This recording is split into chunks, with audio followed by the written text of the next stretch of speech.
Imagine you are driving home after a long day. Traffic is moving.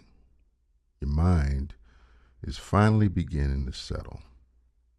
Then, without warning, a car swerves directly into your lane. Your hands tighten around the steering wheel. Your heart races. Your body reacts before you've had time to think. That's exactly what it's designed to do. And there's nothing wrong with that. The problem isn't that your emotions react. The problem begins when your emotions continue driving long after the moment has passed. Think about the last time someone criticized you, or disappointed you, or said something that stayed with you for hours, maybe even days. The event lasted only a moment, but your response kept it alive. And that's true for many of us. We replay conversations, we rehearse arguments, we imagine what we should have said. We build stories around a single moment until those stories begin shaping the rest of our day. Eventually, we stop responding to reality. We begin responding to our interpretation of reality. And that's why I think one of the most important questions we can ask ourselves isn't what happened. It's this: who is holding the steering wheel? Because life will always surprise you. People will disappoint you. Plans will change. Unexpected problems will appear. Those things are unavoidable. The question is whether they also get to decide who you become. And that's the difference between reacting and responding. A reaction happens automatically. A response begins with a pause. And inside that pause lives one of the greatest freedoms that you'll ever possess. The freedom to decide who drives next. Because intentional living isn't about controlling the road, it's about refusing to surrender the steering wheel. One of the biggest misconceptions about emotional maturity is that mature people simply experience fewer emotional moments. And they don't. They experience the same disappointments, the same criticism, the same uncertainty, the same unexpected setbacks. The difference isn't what happens to them, it's what happens between the event and the response. Most reactions aren't decisions, they're habits, patterns that we've practiced so many times that they begin to feel like personality. Someone challenged us, we become defensive. Plans change, we become frustrated. Someone misunderstands us, we immediately begin explaining ourselves before we've even stopped to think. And after enough repetition, we start saying things like, that's just who I am, or I've always had a temper, or even, I overthink everything. But I wonder if those statements describe who we are, or simply the responses we practice most often. There's an important difference, because if a reaction can be learned, a response can be learned too. And that's encouraging. It means your future isn't determined by your past patterns. It means awareness creates possibility. Think about learning to drive. At first, every decision required your full attention: the mirrors, the pedals, the steering wheel, the speed. And eventually, those actions became automatic. And habits work that way.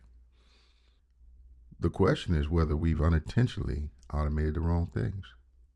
Have we trained ourselves to become offended before we're curious, to become anxious before we're examining the facts, to become angry before we've asked a better question. Those patterns don't appear overnight, they're practiced. And what is practiced becomes familiar. The good news is that familiarity can be retrained. And that's exactly what the pause accomplishes. It interrupts the old pattern before it finishes writing the rest of the story. That single breath creates enough space for wisdom to catch up with emotion. I've come to believe that freedom isn't the ability to feel whatever you want. Freedom is the ability to experience every emotion without allowing every emotion to make your decisions. Because emotions are remarkable messengers. They tell us something deserves our attention, but they were never designed to become our highest authority. When emotions take the steering wheel, circumstances begin choosing our direction. When values keep the steering wheel, circumstances become something we navigate instead of something that controls us. That's the difference between reacting and living intentionally. It's not the absence of emotion, it's the presence of ownership. And ownership begins the moment you decide that your emotions are welcome in the car, but they don't get to drive. One of my favorite scenes in the movie Inception has very little to do with the action. It has to do with perception. The film keeps asking the same question in different ways. What if the story you're living inside isn't the same as reality? I think we do that every day. Someone doesn't return our phone call. That's a fact. We immediately tell ourselves they must be upset with me. That's a story. A meeting gets postponed. That's a fact. We tell ourselves this is falling apart. That's the story. Someone offers constructive criticism. That's a fact. We quietly decide I'm not good enough. That's the story. The event is real, the interpretation is optional. And that's why the pause matters so much. A reaction immediately accepts the first story that emotion creates. A response asks a different question. Is that actually true? And that question has changed my life. Not because it eliminates difficult emotion, but because it separates reality from assumption. And those two things are often very different. I found that most unnecessary suffering isn't created by what happened. It's created by the meaning we attach to what happened. The moment we begin confusing facts with interpretations, our emotions quietly take the steering wheel. And that's why intentional living isn't about becoming less emotional. It's about becoming more honest. Honest enough to admit, I don't know the whole story yet. Honest enough to replace certainty with curiosity. Honest enough to pause before allowing one moment to define the rest of the day. Because curiosity slows reaction. Curiosity asks better questions. Curiosity makes room for understanding before judgment. The world constantly encourages immediate opinions, immediate outrage, immediate certainty. Wisdom usually moves much more slowly. Wisdom pauses. Wisdom observes. Wisdom gathers more information before directing where to go. And that's one of the reasons I believe maturity isn't measured by emotional control alone. It's measured by how little authority we give our emotions over our decisions. Your emotions deserve to be heard. They contain valuable information, but information isn't instruction. Feeling afraid doesn't automatically mean you're in danger. Feeling rejected doesn't automatically mean you've been abandoned. Feeling angry doesn't automatically mean someone has wronged you. Those emotions deserve our attention. They just simply don't deserve unquestioned authority. Your values do. Because values remain steady when emotions become loud. Just like an experienced driver doesn't let a sudden storm determine the destination, an intentional person doesn't allow one emotional moment to redefine the direction of their life. The road may become difficult, visibility may become limited, the weather may change without warning, but your hands remain on the steering wheel. And that may be one of the greatest freedoms available to any human being. Not the freedom to control every circumstance, but the freedom to choose who drives when the circumstances change. So, what does this look like in everyday life? It begins with something surprisingly small, one breath. Not because breathing magically solves your problems, but because one intentional breath interrupts autopilot. Tomorrow, something unexpected will happen. Someone will say something that you weren't expecting. An email will arrive at the wrong time. A meeting won't go the way you planned. Someone you trust will disappoint you. Life is remarkably consistent that way. The question isn't whether those moments will come. The question is what you'll do when they arrive. And I'd like to give you a practice simple enough to remember in the middle of real life. 3 words: pause, observe, choose. First, pause. Don't try to solve the problem immediately. Don't rush to defend yourself. Don't send a text. Don't reply to the email. Just breathe. One slow breath. And that single breath reminds you that you still have a choice. Second, observe. Ask yourself, what am I feeling right now? Notice I didn't ask, should I feel this, or is this emotion good or bad? Just simply notice it. Anger, fear, embarrassment, disappointment, frustration, relief, gratitude. Every emotion carries information, but information is an instruction. An emotion can tell you that something deserves your attention, but it doesn't automatically tell you what deserves your action. That's an important distinction. And finally, choose. Before you respond, ask yourself one final question. What response reflects the person I'm trying to become? Not how do I win, and not how do I make them understand, not how do I make them feel what I'm feeling. Instead, ask what response reflects my values. And that question quietly changes everything, because every difficult moment becomes an opportunity to practice your character instead of protecting your ego. I found it helpful to reflect at the end of the day. Not on every moment, just one conversation, one interruption, one disappointment. And ask yourself, did I react or did I respond?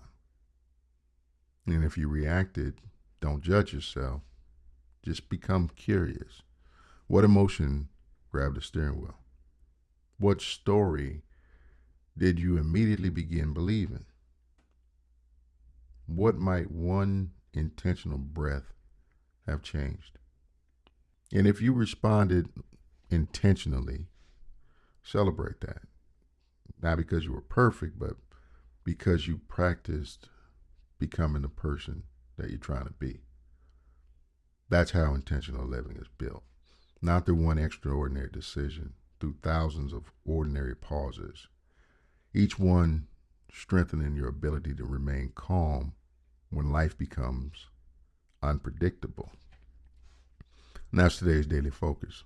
The next time something catches you off guard, don't rush to react. Pause, observe, choose. Because every intentional pause is a quiet reminder that your circumstances may influence you, but they never have to control you. And every thoughtful response is another moment where you keep your hands firmly on the steering wheel. Imagine looking back on this season of your life 5 years from now. What moments do you think you'll remember? Probably not every email, not every inconvenience, not every argument. You remember the conversations that changed the relationship, and the difficult decisions that shaped your character, the unexpected moments that revealed who you really were. Because if you look closely, the defining moments of your life usually weren't the ones you planned. They were the ones that asked something of you. Things like patience and humility and courage and grace and self control. Life didn't create those qualities, it revealed whether they were already there. And that's why this lesson has never really been about emotional control, it's about personal ownership. You don't get to choose every circumstance, you don't get to choose every disappointment, you don't get to choose every unexpected turn in the road. But you always have a voice in what happens next. And that voice becomes stronger every time you pause before you respond. Think about what we built throughout this phase. You learn to direct your attention, you learn to protect it, you learn to decide what deserves it. And now you've learned how to protect those decisions when life refuses to cooperate. Because priorities mean very little if one emotional moment can erase them. Boundaries mean very little if one difficult conversation can tear them down. Attention means very little if your emotions quietly take control every time your life becomes uncomfortable.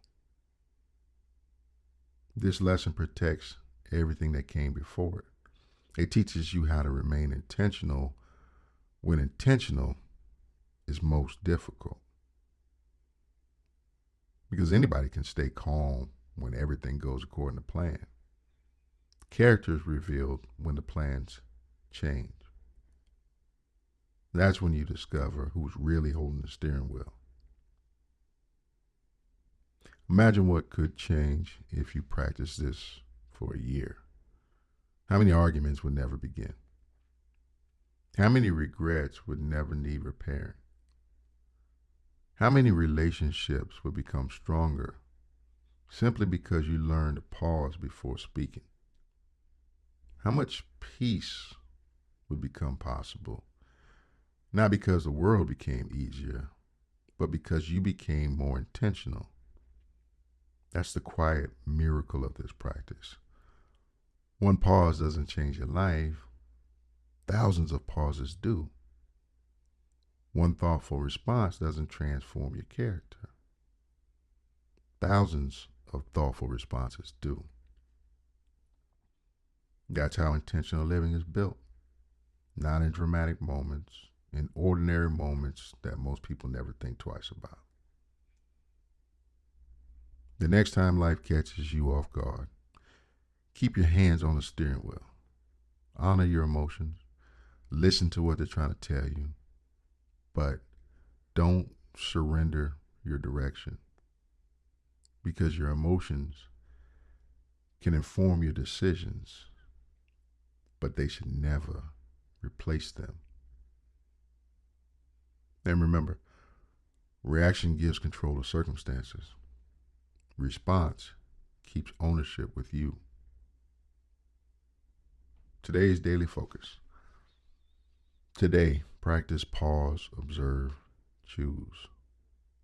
The next time something unexpected happens, take one intentional breath before responding. Let your values, not your impulse, take the next turn. And here's a memorable principle. Reaction gives control to circumstances. Response keeps ownership with you.